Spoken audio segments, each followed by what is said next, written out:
Bueno, seguimos en tema agua, son las 9 de la mañana, 25 minutos. Vamos a hablar, a reflexionar sobre el presente, pero también sobre el futuro de la situación hídrica del país.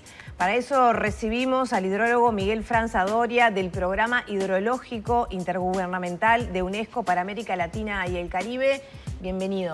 Muy buenos días, gracias por la invitación. Gracias por venir a conversar con nosotras. Bueno, se estuvieron realizando una serie de charlas con expertos, no solo a nivel nacional, sino internacional, para valorar desde UNESCO también, bueno, el abordaje y la situación actual. ¿Qué valoración puede describir del estado de situación de Uruguay, esta sequía, que hace algunos años era prácticamente impensable que en Uruguay estuviéramos, bueno, discutiendo tema agua y su calidad como está sucediendo ahora? Bueno, está refiriendo a los diálogos al futuro, que es una iniciativa del Sistema de Naciones Unidas sobre varios temas. El tema de agua fue coordinado por la UNESCO y la semana pasada reunimos más de 150 personas precisamente para reflexionar sobre el estado del agua actual y también lo que se espera en los próximos años y décadas.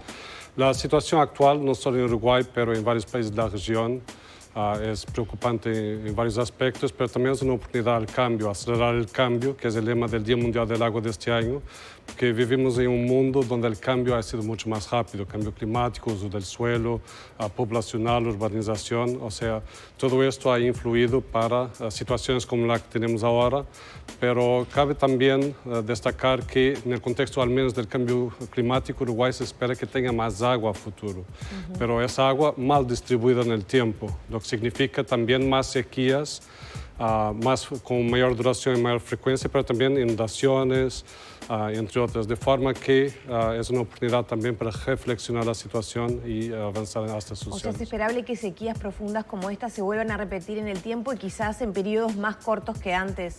Sí, bueno, la definición de sequía es una baja de la precipitación, la cantidad de agua disponible hacia el normal. Una sequía como esta se repite por definición de 100 en 100 años más o menos, ¿no? Pero esta estimativa de los 100 en 100 años muchas veces basado en el pasado.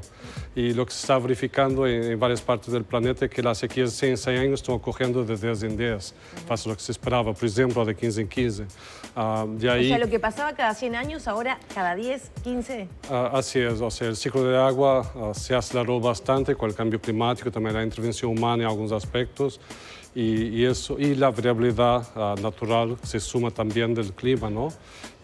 Pero sí se ha acelerado la frecuencia e intensidad de sequías, inundaciones, y hay otros varios aspectos también que están asociados, como en la región el hielo de los glaciares, la frecuencia e intensidad de huracanes que afectan al Caribe y también afectan los recursos hídricos ahí en esos países. Este antecedente que le toca atravesar a Uruguay, ¿no?, que ya va a quedar como un mojón en medio de toda esta situación, ¿puede llegar a prevenir futuras sequías? Se espera que sí, o sea... ¿Hay una proyección de eso? Porque ahora nos agarró un tanto de sorpresa y nos ha golpeado más porque tal vez no teníamos las herramientas, no estábamos preparados para una situación como esta. Ahora, previendo que cada 10 o 15 años pueda ocurrir una situación así, ¿ya Uruguay empieza a prever esa realidad? Bueno, así se espera que ocurra con menos frecuencia desde los 15, pero igual es una oportunidad que hay que aprovechar para adaptar a situaciones como estas y evitar situaciones al futuro. Y esto a todos los niveles, o sea, en el sentido que no estamos acostumbrados a vivir este tipo de situaciones de 100 en 100 años, obviamente, ¿no? De forma que hay que aprovechar, pensar el futuro, porque cuando se habla de una sequía de 100 años, la próxima puede ser en 2 o 3 años, o sea, no es que va a demorar 100 años la próxima, ¿no? Se pueden dar, pero tal vez no con esta magnitud. Sí, o sea, es de alguna forma imprevisible, tenemos una idea del promedio, pero los detalles es bastante más difícil de predecir. Y acá es una oportunidad de adaptar, también porque vale la pena reflexionar sobre el agua, invertir en agua, el retorno es bastante grande. En países como Uruguay la economía está largamente dependiente también del agua. ¿Y Uruguay hoy se puede quedar sin agua dulce? No, Uruguay tiene y sigue teniendo mucha agua. O sea, tenemos acá el Plata, que tiene otro tipo no es de dulce, calidad. Es más salada, ¿no? Bueno, y eso es está teniendo suave. las repercusiones... En Montevideo es más salada, pero más arriba sí es dulce, ¿no? A pesar de tener, sólidos suspensos, turbidez, etc. Y en esta parte del estuario, más salada, como dice, pero la salinidad acá es también mucho más baja que el agua del mar. Hay grandes acuíferos como el Guaraní, hay toda una serie de recursos que Uruguay tiene y seguirá teniendo.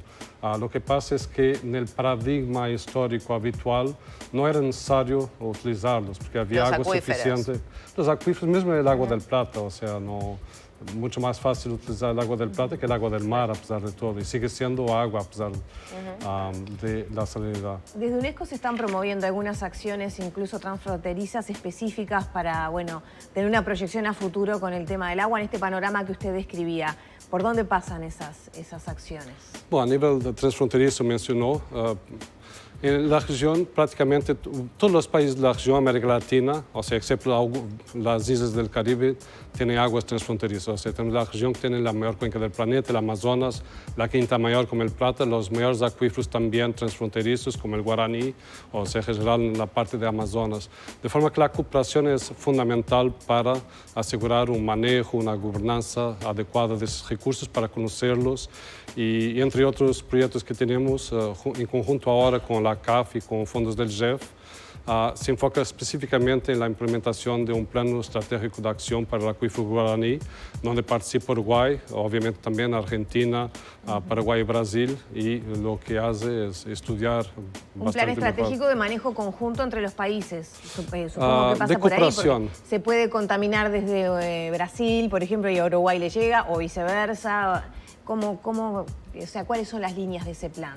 Sí, exactamente. Lo que está diciendo, conociendo mejor, investigar, hacer análisis de la calidad del agua, conocer los puntos de entrada y salida del agua del acuífero, la recarga donde se da, las áreas más sensibles también donde las contaminantes pueden permear el acuífero, pero también fortalecer la cooperación, y ahí tiene toda una serie de áreas como cambio climático, servicios ecosistémicos, tiene también la parte de participación pública, entre varios otros aspectos que toca a la cooperación entre los países. Destacar que es un recurso de importancia vital para los países, al menos la zona donde se encuentra. Y pienso que están siendo pioneros en la forma como están abordando este recurso transfronterizo. A nivel mismo mundial son los primeros a tener un acuerdo, los primeros a tener un proyecto con estas características y a un liderazgo que seguramente tendrá marcas a nivel global. Hay una sensibilidad, para cerrar con el tema del acuífero, hay una sensibilidad de los gobiernos y un conocimiento de tener un buen manejo, un manejo responsable, por ejemplo, del acuífero Guaraní. Diría que sí, por alguna razón tuvieron varias décadas negociando esto y a pesar de eso, a pesar de prácticamente más de 20 años, me parece, fueron los primeros a llegar a la meta de tener un acuerdo tangible sobre esto. De forma que diría que la accesibilidad, obviamente que siendo agua subterránea, una región donde históricamente el agua superficial es suficiente, los acuíferos y el agua subterránea tiende a quedarse olvidada. De ahí el lema del Día Mundial del Agua del año pasado ha sido el tesoro escondido, y invitado a conocer bastante mejor las aguas superficiales. A destacar también que Uruguay tiene un centro regional, que es el CEREGAS, dedicado al estudio de acuíferos. Esta serie de charlas que se realizó, imagino que hubo aportes. Hoy mencionábamos la exposición de Gerardo Amarilla, el subsecretario de Medio Ambiente. ¿Qué se puede rescatar como lo principal? Esos puntos que dijeron, estos son insumos que se pueden llevar a cabo a nivel de nuestro país. Muchos han hablado de los acuíferos que recién mencionábamos. Ahí está sobre la mesa también la posibilidad de una planta de toma de agua salada para que llegue y pueda abastecer a la zona metropolitana. ¿Qué es lo más rescatable de estas propuestas que se manejaron? Mi punto de vista de esta charla en particular, y estoy hablando por mí, no de una forma más amplia, las charlas tuvieron 4 segmentos. El primero sobre la parte económica del agua, la parte social el segundo, ecología y cooperación. Y ahí pienso que algunas de las conclusiones, una global, es que es necesario acelerar el cambio, la forma como interactuamos con el agua, buscar la seguridad hídrica, la capacidad de la población de acceder agua con cantidad y calidad suficientes para sus necesidades sin comprometer las necesidades del ecosistema y obviamente teniendo en cuenta las sequías y las inundaciones, entre otros desastres, ¿no? Perdón, solamente sobre eso. ¿Es de calidad de la que está llegando ahora a nuestros hogares? Cuando abrimos de la canilla o no hay valoración? No voy a hacer comentarios porque no tengo también datos, etc. Pero, bueno, calidad, el agua tiene siempre alguna calidad. Ahora, puede tener adecuada para el fin que se destina o no, pero ese es otro tema, ¿no? Y ya toca temas como salud, entre otros, los cuales no me respecta. Pero a nivel de los diálogos, la parte de valorar el agua, habitualmente es una área donde es importante invertir y vale la pena, porque el retorno tiende a ser 3, 4, 20 veces la inversión. Y cuando hablamos de invertir en agua, hablamos no solo en infraestructura, pero también muchísimo en conocimiento, en capacitación. Hay un estudio que ya tiene prácticamente 20 años que muestra o que indicaba que América Latina y Caribe necesitaba tener 3 veces más profesionales en agua para poder gestionar el recurso de una forma adecuada. Y la otra mesa sobre sociedad, es obvio, ya mencionó varios de los temas, pero estamos en una región y un planeta donde la vida ha evolucionado con base en el agua, de forma que es un elemento vital. Y nuestra cultura se ha desarrollado también en función de eso, y la riqueza cultural de la región depende también de la diversidad hídrica. La parte ambiental, no olvidar que los ecosistemas acuáticos existen, son bastante valiosos, no solo por la biodiversidad que tienen, pero también los servicios que prestan, y eso permite, por ejemplo, no solo aumentar la cantidad de agua como su calidad, y desafortunadamente estamos en un periodo de mega extinción. Claro. Y el ecosistema acuático es lo más vulnerable, no solo por problemas de sequía, pero también porque todo que es productos químicos, algunos naturales, pero la mayor parte de origen humana, terminan ahí y terminan impactando muy severamente esos ecosistemas. Hace unos años pasó acá en nuestro país, ¿no? La floración de cianobacterias que tanto tenía que ver con todo eso que se arrastra de los suelos.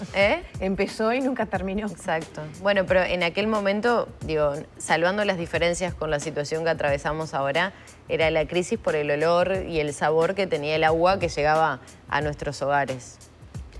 Tiene que ver un poco con toda esta situación, ¿no? Sí, ha llegado bastante antes a otros países y fue realmente una situación que sigue siendo de alguna preocupación para los gobiernos, no solo de Uruguay, pero promovemos también en esa ocasión un diálogo con Argentina, con Brasil, que estuvieron también presentes, pienso también Paraguay, porque tenemos un grupo de trabajo sobre el plata. Y bueno, se está avanzando en el conocimiento del fenómeno acá, las particularidades, porque a nivel más genérico es un fenómeno que se conoce hace mucho en otros países. Y ya para cerrar, y en base a esos estudios que vienen haciendo del Plata, etcétera, la solución estructural propuesta por el gobierno uruguayo hasta ahora es la instalación de esa planta en Arasatí. ¿Es la solución más adecuada? No conozco los detalles, no me cabe hacer valoraciones tan específicas, pero sé que a nivel más general es una oportunidad para cambiar la cultura del agua, o sea, la forma como percepcionamos, la forma como interagimos, manejamos, gobernamos el agua, ¿no? Y la usamos también en cuanto a personas, en cuanto a comunidades, en cuanto a país, en cuanto a región, ¿no? Y esa oportunidad pienso que está siendo de alguna forma aprovechada para eso, esa es una reflexión de ese aprovechamiento. Y hay toda una serie de soluciones que cabe pensar, como que van desde el uso de infraestructura verde, por ejemplo, en Esteros de Fajapo, el gobierno está hace varios años, o el Ministerio de Ambiente hace varios años, que está desarrollando también un sitio de ecohidrología para utilizar infraestructura verde, especies vegetales, cambiar el uso del suelo para promover el aumento de la cantidad y calidad del agua. Reuso de agua, se puede pensar en algunos sectores, la parte también de desalinización, tal vez no se justifique eso, cabe a las instituciones locales analizar y desarrollar esa percepción. También hay toda una serie de mecanismos financieros, sociales, de capacitación que son importantes tener en cuenta para garantizar la sustentabilidad, ¿no?, del acceso al recurso. Muchas gracias por estos minutos. Muchísimas gracias por la invitación. Cerramos por aquí la entrevista, ya son las 9 de la mañana, 39 minutos.